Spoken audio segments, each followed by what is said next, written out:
Hola, ¿qué tal? Buenas noches, Rey y Giselle. Bueno, Joe Biden tuvo anoche 3 propósitos con su discurso. Uno, demostrar que a pesar de ser un octogenario, está mentalmente sano y listo para postularse en el 2024 e intentar ganar un segundo mandato en el que terminar el trabajo que están haciendo. Una frase que dijo una docena de veces.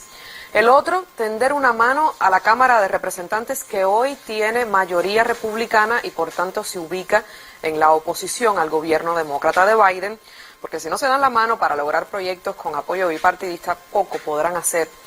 Y el tercero, y no menos importante, prometer una recuperación de la economía para la clase media, la que más bajó escalones en su calidad de vida durante los años en que muchas industrias se fueron de Estados Unidos dejando a tanta gente desempleada.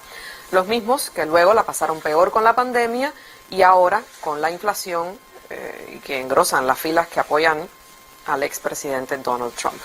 Biden se concentró en algunos problemas urgentes, por ejemplo, el precio de los medicamentos en el país desarrollado cuyos ciudadanos más dinero gastan en medicinas como la insulina y en la inaplazable reforma policial.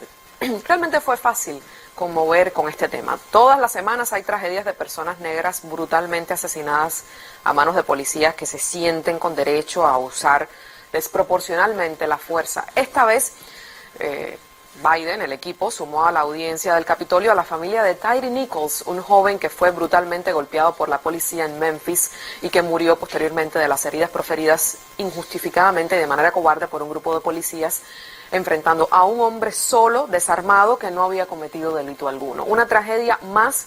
Esta es la madre de Tyre Nichols en un país donde la violencia policial ofrece un show semanal de dolores, pero que suelen quedar ahí en el ciclo informativo.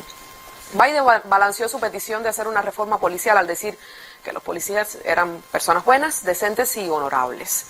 El mandatario recibió sinceros aplausos por momentos, a veces abucheos por parte de los republicanos, e incluso le gritaron mentiroso, una ofensa proferida por la republicana de la más extrema derecha y con rasgos de una mitomanía patológica, Marjorie Taylor Greene, que el diario francés Le Monde ha dicho que es una Trump sin filtros.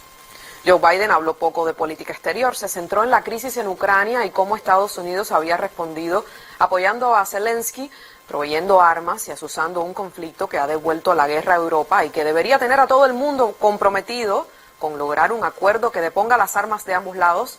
Y además mencionó con orgullo el rol de liderazgo de Washington en la OTAN, el bloque militar que Estados Unidos intenta empujar lo más próximo posible a las fronteras de quien considera su enemigo natural, Rusia.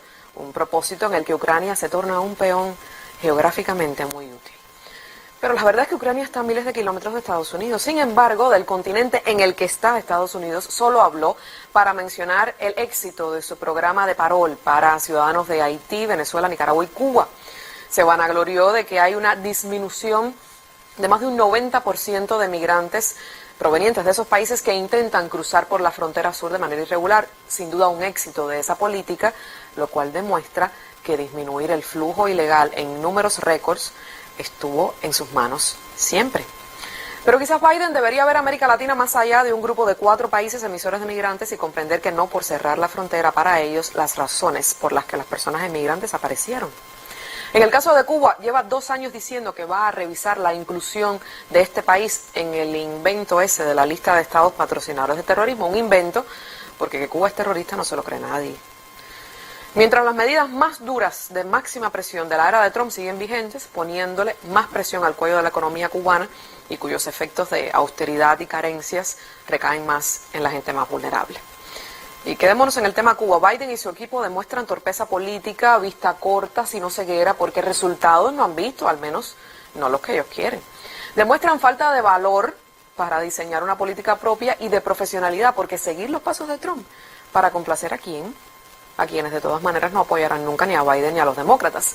Sí, debió haber sido una oportunidad para hablar también de un país tan importante para la región como Brasil, que por cierto se vio sacudido por una copia de las estrategias trumpistas de invadir el Congreso en Brasilia, porque habla de los riesgos de la democracia, dice Biden, basada en grandes mentiras que van fundando una cultura política de los supuestos alienados, pero no mencionó que la desestabilización política de países como Brasil no le conviene a nadie.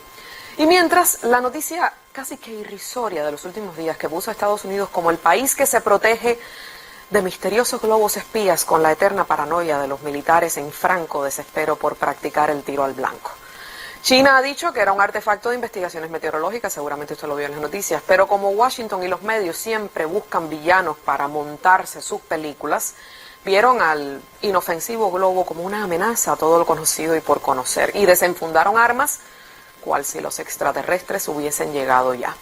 Anoche en el discurso ha dicho que con China, el presidente estadounidense ha dicho que con China lo que hay que hacer es competir, que va muy adelante en la tecnología, que vencer a China en términos de innovación ha de ser prioridad y que deberían unirse todos en el propósito de vencer a China en su imparable ascenso en la dominación de la tecnología global, que es que en el fondo es que quieren ser ellos los únicos que dominen. Pero si violan nuestra soberanía con un globo, actuaremos, ha dicho el presidente, que mientras tanto, al hablar de la guerra en Ucrania, no ha querido sobreestimarla y ha llamado a la esperanza en el futuro. Ellos que mandan armas por tuberías, pero que todo irá bien. Mientras existen universos alternativos, sí. En cuanto Biden terminó de leer su discurso en el Capitolio, el equipo de Donald Trump subió a internet su propio discurso, flanqueado por 2 banderas estadounidenses, en que inició diciendo que ese era el verdadero discurso del Estado de la Unión, porque en su universo alternativo le robaron las elecciones y él es el verdadero presidente. Pero Donald Trump, que hace eso, que está siendo investigado por ocultar documentos clasificados y por su participación en los ataques del 6 de enero de 2021, a los que él claramente, todo el mundo lo sabe, exhortó, se postulará para ser presidente en 2024. Mientras, el Partido Republicano anda disputándose cómo dividir ese pastel en el que Trump no gana, pero sin él sería muy difícil ganar.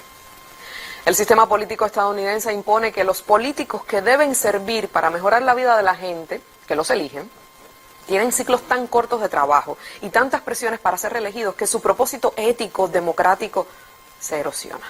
Ahora Biden intentará empujar su agenda con los ojos puestos en ser reelegido. Y Trump o Ron DeSantis y otros que quieren ocupar la Casa Blanca harán todo para ocupar ese poder. Un discurso para demostrar que el presidente es presidenciable, para relatar la esperanza que ven pocos, mientras luego sale el anterior presidente a dar su propia versión del cuento. Una serie por temporadas parece esto, que en 2024 promete ponerse muy interesante, si no fuera, porque lo que pasa ahí no es ficción y tiene efectos en la vida de millones de personas, y no solo en Estados Unidos. Buenas noches.